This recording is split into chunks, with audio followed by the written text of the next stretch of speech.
On a cold night in 2009, just weeks before the world lost him forever, Michael Jackson reached a breaking point he had never revealed publicly. It was a night when the weight of fame, pressure, sleeplessness, and fear pushed him to do something he almost never did. He asked for help, not from managers, not from doctors, not from people who wanted something from him. He reached out to the few individuals he still trusted, begging for just one thing: stay with me tonight, please. But the people who should have protected him didn't come, and what happened in the hours that followed changed Corse's final days. A truth buried behind closed doors, ignored by those who claimed to care for him, and left out of headlines the world memorized. Tonight, for the first time, we revisit the night Michael Jackson begged for help, and the heartbreaking reason no one answered. Before we begin, make sure to subscribe to the channel, like this video, and turn on all notifications so you never miss our emotional stories about Michael Jackson. The house was too quiet. Michael Jackson stood alone in his dark bedroom, staring at the clock on the wall as the numbers shifted from 12:58 a.m. to 12:59 a.m. The soft hum of the air conditioning filled the silence, but it didn't calm him. Nothing did anymore. His hands trembled slightly as he wrapped his arms around his chest, trying to steady his breathing. He hadn't slept properly in almost 5 days. Every time he tried to close his eyes, a sense of dread pulled him awake. It wasn't stress from rehearsals. He knew the difference. It wasn't creative pressure. He had lived with that since childhood. This was something far deeper. A cold, growing fear that pressed on his ribs like invisible hands. Tonight, the fear felt suffocating. He walked toward the balcony doors and pushed them open. The Los Angeles night air drifted in, cool, damp, and heavy with the scent of rain. Down below, the city glowed faintly, indifferent to the pain of the man who had given it decades of magic. Michael leaned against the railing, head bowed. Why does it feel like something is coming? Why tonight? He hugged himself tighter. His chest ached. His breaths came shallow and uneven. His body felt weak, hollow, like something inside him was quietly shutting down. He whispered to no one, "I can't do another night like this." Lightning flashed far in the distance, a silent pulse of white against the horizon. Michael flinched at the sudden brightness and stepped back inside quickly, sliding the doors shut. He didn't want to be alone anymore. Not tonight. Not with this feeling. He sat on the edge of his bed and reached for his phone with trembling fingers.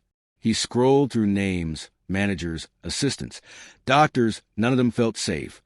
None of them felt like people he could call at this hour with the truth. There was only one person. Someone who always treated him like a human being instead of an asset. Javon. He pressed call. It rang once. Twice. Michael? The security guard answered, instantly alert. Michael's voice cracked. Javon, I'm sorry to call so late. I can't breathe. I don't feel right. Javon sat upright on his end of the line. Do you want to come upstairs? I'm on the property. Michael nodded, even though Javon couldn't see. Please, just stay with me for a bit. Something feels wrong tonight. I'm coming now. Michael exhaled shakily, relief washing over him like warm water. Just knowing someone was coming made him feel less trapped in his own mind. But 20 seconds later, his phone buzzed. A text message. Not from Javon. From Dr. Conrad Murray. Michael opened it slowly. Don't involve security. I'll be there soon. We need to handle this privately. Michael's throat tightened. He hadn't called Murray. He hadn't messaged him. He hadn't told him anything. How did he know? His fingers shook as he reread the message. A chill spread through him. He looked toward the hallway, expecting footsteps, expecting Javon to appear at any moment. But the hallway remained empty. Then, a sound, a soft knock. Not at his bedroom door, at the downstairs entrance. Michael stood slowly, breath catching in his throat. Someone was in the house. Someone was moving in the dark while he waited alone upstairs. He backed away from the door, clutching his phone. Javon, he whispered into the quiet. No answer. No footsteps approaching. No one coming up the stairs. Just the hum of the air conditioning. And the faint echo of the knock he was praying he imagined. He swallowed hard. Please, he whispered into the darkness. someone come, but no one did. And for the first time in years, Michael felt truly abandoned inside his own home. The knock echoed again, faint, controlled, almost polite. But in the dead quiet of the house, it felt like thunder. Michael stood frozen at the top of the staircase, gripping the railing with trembling fingers. His breath hitched as he leaned forward, trying to hear anything, a voice, footsteps, movement, anything that could explain who was inside his home at nearly 1 a.m. Silence. Almost. He could hear rain beginning to fall outside, soft at first, then heavier, tapping against the roof, filling the empty spaces of the house with a restless rhythm. But inside, nothing, no footsteps, no voices. Where was Javon? Michael swallowed hard. He pressed the phone to his ear and whispered, "Please, pick up, please." No answer. His heartbeat thudded painfully in his chest. Something was wrong, terribly wrong, and he knew it. He took one slow step back into his room, closing the door halfway. He didn't want to lock it. Locking doors made him feel trapped, but he couldn't leave it wide open either. He waited. 10 seconds. 20. 30. Still nothing. Then, a soft vibration in his hand. A text message. Michael's breath caught. "Javon, on my way. Someone stopped me downstairs. You okay?" Michael exhaled shakily, clutching the phone to his chest. Someone stopped him? He typed back quickly. "Who? Are they still there?" No reply. Michael's chest tightened. He backed farther into his room, sat on the bed, and pressed his back against the wall. He suddenly felt smaller, like a child again, waiting for danger to pass, praying someone would come before it reached him. Another vibration. A new text. This one from Dr. Murray again. Michael hesitated before opening it. "Michael, you can't involve security tonight. I need to talk to you alone." A wave of dizziness washed over him. Why was Murray insisting? Why tonight? Why did it feel like he already knew Michael was scared long before Michael said a word? Michael set the phone down, as if it burned him. He rose and walked to the mirror across the room. His reflection startled him. Not because of how he looked, but because of the emotion staring back at him. His eyes were tired, yes, but beneath the exhaustion was something deeper. Fear. Real fear. "God, please," he whispered to his reflection. "Just keep me safe tonight." He grabbed a sweater lying over a chair and wrapped it around his shoulders. His hands wouldn't stop shaking. Suddenly, a floorboard creaked. Not in his room. In the hallway. Michael's breath caught in his throat. He stepped backward, heart pounding so loudly he was sure whoever was outside could hear it. He didn't move. He didn't blink. Another creak. Closer. Michael whispered, "Javon," even though he knew it wasn't him. Then a faint sound. Not a footstep. A whisper. Soft. Indistinct. "Michael?" He froze. "No," he whispered. "Please, not again." He had heard that whisper before, in dreams, in moments of terror, in flashes of memory. It was a voice he couldn't place, but one he instinctively recoiled from. Tonight, it sounded real. He backed into the corner of the room, breathing hard. Finally, footsteps. Real, heavy footsteps running this time. The door swung open. Javon rushed inside, chest heaving. "Michael, are you okay?" Michael collapsed into relief. "Where were you? I called you. I waited. Someone was here." Javon shut the door behind him quickly, checking the lock, his expression tense. Someone blocked the hallway. Said they were with production, but they weren't. They left when I insisted. Michael's eyes widened. Why would someone do that? "I don't know," Javon said, scanning the room as if expecting someone to emerge from the shadows. "But you're not staying alone anymore." Michael sank onto the bed, hands covering his face. "I asked for help, and I thought nobody was coming." Javon knelt in front of him. "I came. I'm here now. Whatever scared you, it's gone." But Michael shook his head slowly. "No, Javon. It's not gone. It's getting closer. Whatever this is, whatever I'm feeling, it's not going away." Javon opened his mouth to respond, but stopped when he noticed something behind Michael. A piece of paper on the bed. Michael frowned. "What is it?" Javon lifted it carefully. One sentence. Written in shaky handwriting. Michael's handwriting. But Michael hadn't written anything tonight. Javon's voice trembled as he read it out loud. No one is coming. Michael's blood ran cold.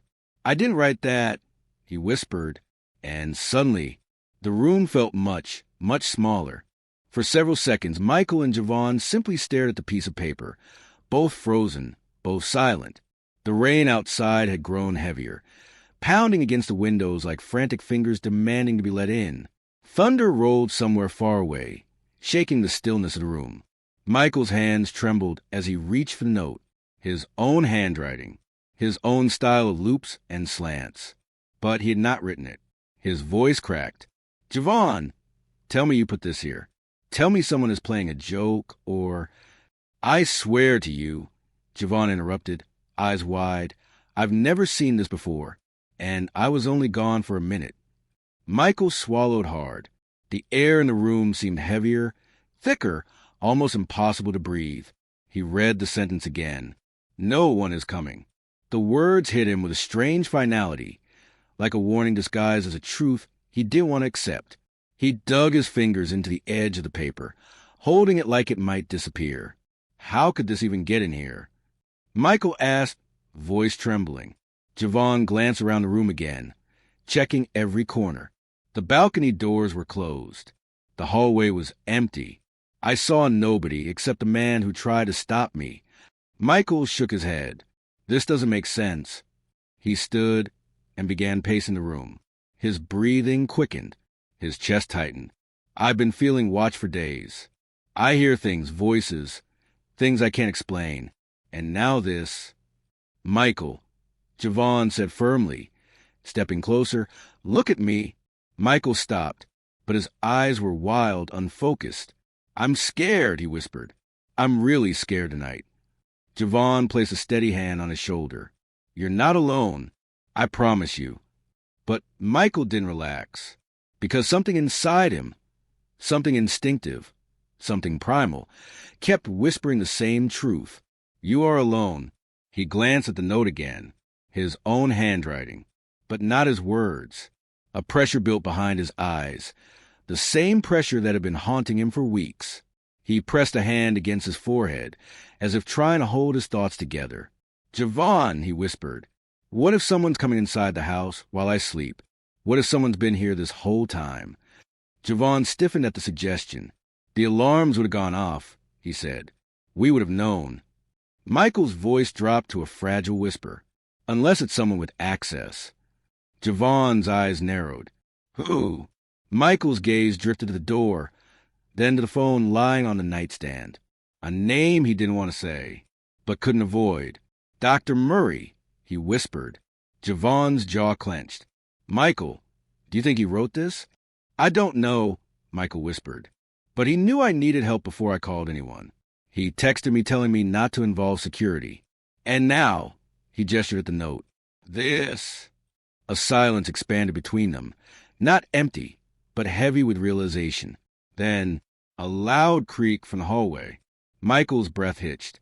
Javon moved instantly, placing himself between Michael and the door. He reached for the doorknob slowly, quietly. Stay behind me, he whispered. Michael pressed against the wall, heart pounding so fast he felt dizzy. Javon cracked the door open. Hallway lights flickered softly, casting long shadows across the carpet. The house was quiet, too quiet.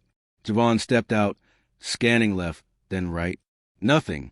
He turned back toward the room, but froze. There, on the floor, just a few inches from the doorframe, something small, white, barely visible in the dim light. A second piece of paper. Javon crouched and picked it up slowly. Michael watched in horror as Javon unfolded it. Another sentence, written in the same shaky handwriting. Javon read it out loud. Stop calling for help. Michael's knees weakened. No, he whispered. No, no, no, no. He backed onto the bed, covering his mouth with trembling hands. Javon stepped inside and closed the door carefully, his voice barely above a whisper. Michael, someone is inside this house. Michael shook his head, tears forming. This can't be happening. Why didn't anyone come when I called? Why is this happening tonight? Javon knelt beside him. We're getting out of this room. Now! But before they could move, a sound echoed through the house. Not a knock, not a whisper, not footsteps. A door slamming. Somewhere downstairs. Hard. Michael's eyes widened. Javon, someone else is here. And the house felt suddenly alive. For a few seconds, Michael couldn't breathe. The sound of the door slamming downstairs echoed to the house like a warning. Sharp, violent, unmistakable. It didn't sound like wind. It didn't sound like an accident. It sounded intentional. Deliberate. Someone closing something with force. Michael clutched the edge of the bed, knuckles white, his entire body trembling. "Javon," he whispered, voice cracking. "Someone's here. Someone's inside my house." Javon stood absolutely still, head tilted as he listened.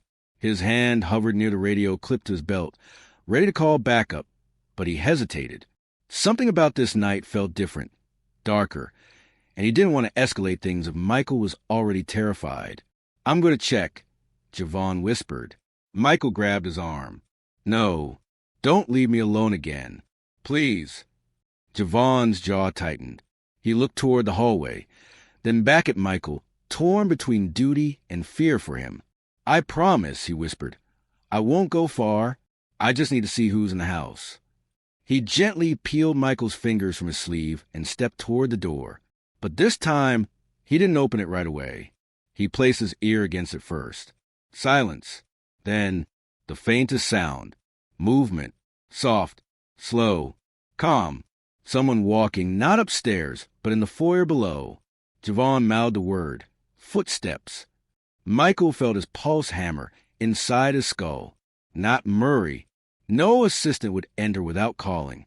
Security was supposed to be outside. So, who was it? Javon cracked the door, just an inch, enough to peer into the hallway without revealing their position. Nothing, but the sound downstairs shifted. A drawer opening, a cabinet door closing. Someone searching. Someone comfortable enough to move unseen. And then, a voice, a low murmur. Too faint to decipher, coming from the bottom of the staircase. Not whispering, speaking, like someone on the phone. Confident, unhurried. Michael's skin prickled. He recognized that tone. Not the voice itself. Not exactly, but the cadence, the coldness, the indifference. It was the way people in power spoke when they thought no one could hear them. Javon shut the door softly. "Michael," he whispered, "we need to move." "Where?" Michael choked. "If someone's downstairs." "We go through the back service hallway," Javon said. "There's a second staircase that leads to the kitchen. From there I can get you outside, into the car, and to the guardhouse." Michael hesitated, tears pooling in his eyes. "Is this really happening to me?" Javon placed a steady hand on his shoulder. "I won't let anything happen to you, but we need to go. Now." Michael nodded faintly. Javon moved quickly, turning off the lights in the bedroom. The darkness settled instantly, but it was safer this way. No shadows for someone downstairs to detect, no silhouettes to give them away. "Stay behind me," Javon whispered. They slipped into the hallway. The carpet muffled their footsteps as they crept toward the service corridor. Michael clung to the back of Javon's jacket, his breath trembling in and out like he was trying to stay invisible. But then, a new sound, a footstep, not downstairs. Behind them, Michael's breath caught. He froze mid-step, gripping Javon's jacket tighter. Javon turned slowly. The hallway was empty, but something was different. A picture frame on the wall hung crooked. It hadn't been that way before. Michael whispered, "Someone's already been up here." Javon scanned the shadows. "Keep walking." They reached the service corridor, a narrow hallway used only by staff. It was darker, quieter, and connected directly to the back staircase. Javon pushed open the door gently and motioned Michael through. But the moment the door closed behind them, voices, two men, downstairs, arguing in low tones. Michael stiffened. He knew one of the voices. He'd heard it in meetings, in rehearsals, in arguments over money. But he couldn't remember the name. He only remembered the feeling. Control, ownership, pressure. Javon heard them too and put a finger to his lips. Quiet. They descended the service stairs as silently as they could, each step creaking faintly under their weight. The lower they went, the louder the voices became, not because the men were shouting, but because they were standing in the kitchen directly below. As they neared the bottom, Javon peeked around the corner. His face changed instantly, a flash of shock, then anger, then urgency. He grabbed Michael's arm. Back up, now. Michael's voice shook. What? Who is it? Go. They scrambled back up 2 steps just as the kitchen door swung open and light spilled into the bottom of the staircase. Michael pressed himself against the wall, holding his breath. 2 silhouettes stood in the doorway. Michael's heartbeat rattled inside his ears. He knew one of them, a man he trusted, a man he believed cared for him, a man who should never have been inside his home at this hour. Javon whispered into Michael's ear, "It's your manager." Michael's chest caved inward. Why was he in the house? Why was he sneaking around? Why was he searching the kitchen in the middle of the night? The manager spoke, low, urgent, irritated. "He's upstairs." He called for help. Murray should have stopped him. Michael's stomach flipped. The second man replied, "We can't let him make calls tonight. You know what happens if he backs out." Javon's muscles tensed, ready to shield Michael at any second. Michael covered his mouth with his hand, tears burning hot behind his eyes. They were talking about him. They were planning something that had already begun. Javon grabbed Michael again, whispering fiercely, "We need to get you out now. They're not here to help you." Michael didn't answer. He couldn't. His voice was trapped somewhere deep in his throat. But just as they turned to flee, a floorboard creaked behind them. Someone else was in the service hallway, slowly, quietly, standing only a few feet above them. Michael turned his head and saw a dark shadow watching them from the top of the stairs. For a moment, Michael couldn't move. The shadow at the top of the service staircase stood completely still, too still, not shifting weight, not breathing loudly, not stepping back in surprise, just watching, observing, waiting. Javon reacted first. He pushed Michael behind him instantly and stepped forward, hand near his radio. "Identify yourself," he demanded, voice sharp but low. The shadow didn't respond. Instead, it tilted its head, just slightly, just enough to make Michael's heart drop into his stomach. Javon moved up 1 step. "I said identify yourself." Still no answer. The figure stood in the dark like it belonged there, like it had been standing there long before they arrived. Michael's breath rattled in his throat. Finally, the shadow spoke. But the voice wasn't what either of them expected. "Michael," it whispered softly. Michael froze. It was unmistakable. Not the voice, not the words, the tone. The same tone used years ago, from someone who threatened his peace more than anyone else. Someone who controlled his childhood. Someone who shaped his fears and his strengths. But that couldn't be. It wasn't possible. Javon grabbed Michael's wrist. "We're leaving. Now." Michael couldn't move. His legs felt anchored to the stairs. "Michael," the voice whispered again. "Come here." "No, no, no."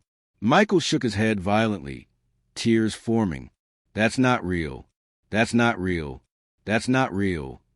Javon didn't wait. He shoved Michael sideways through a narrow doorway leading into a laundry space connected to the garage. The shadow at the top of the stairs moved, fast, descending 2 steps with alarming speed. Javon slammed the door and locked it, pressing his body against it with all his strength. "Move," he whispered urgently. "We need to get to the car." Michael stumbled backward, chest heaving, mind spinning. The laundry room lights flickered as if struggling to stay on. He could hear something on the other side of the door, not banging, breathing, soft, slow, measured, like someone savoring the silence between them. Michael covered his ears. "Make it stop. Javon, please make it stop." Javon grabbed his face gently. "Look at me. We're getting out. Do you hear me? You're safe as long as you stay with me." A sudden bang from a wall made both of them jump. Not the door. The wall. As if someone walked through the foyer and slammed a hand flat against it. Michael whimpered. They're everywhere. Javon, what do they want from me? Javon didn't answer, because he didn't know, but he could feel it too. The house was no longer safe. Come on, he whispered. They crept through the laundry room, into the connected garage. The overhead light buzzed when Javon flicked it on, weak, flickering. Shadows danced across the ceiling like living things. Javon scanned the garage quickly. Into the car. Michael slid into the passenger seat of the black SUV, still shaking violently.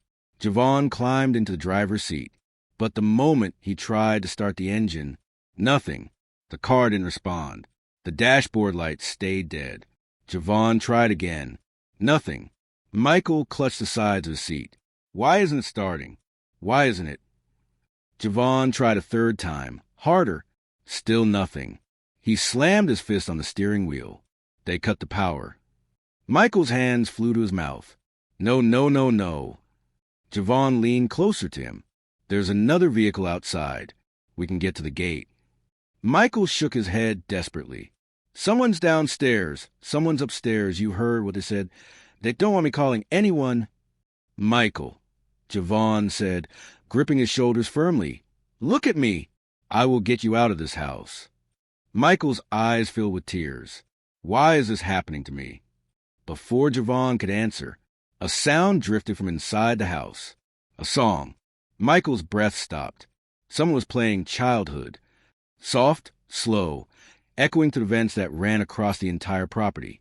The lullaby-like melody floated into the garage, like a ghost brushing against the back of his neck. Michael shook his head violently. Turn it off. Turn it off. That's my song. Who's playing my music? Javon whispered. They're trying to lure you. Don't listen to it. But Michael couldn't block it out. He pressed his palms to his ears and curled slightly toward the dashboard. They want me alone. They want me alone. That's why no one answered when I called.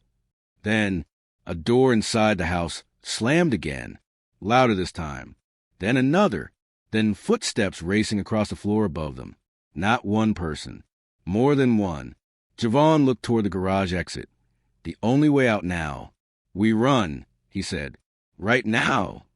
But when he unlocked the SUV doors, a motion sensor light outside the garage flicked on, and a silhouette stood directly in front of the exit. Tall, still, facing them. Michael whispered, barely audible. Javon, that's the man who was in my house last week. And for the first time that night, Javon realized they weren't dealing with shadows. They were dealing with people. People who had come with purpose. People who had come prepared. People who knew Michael was alone.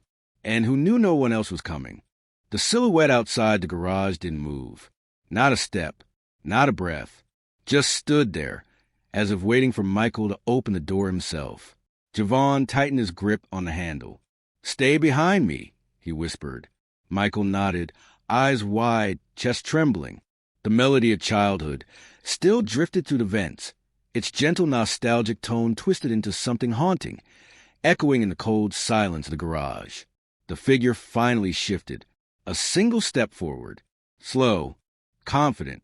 Whoever he wasn't afraid. Javon whispered, on my signal, run. Michael's heart pounded so loudly he could barely hear anything else.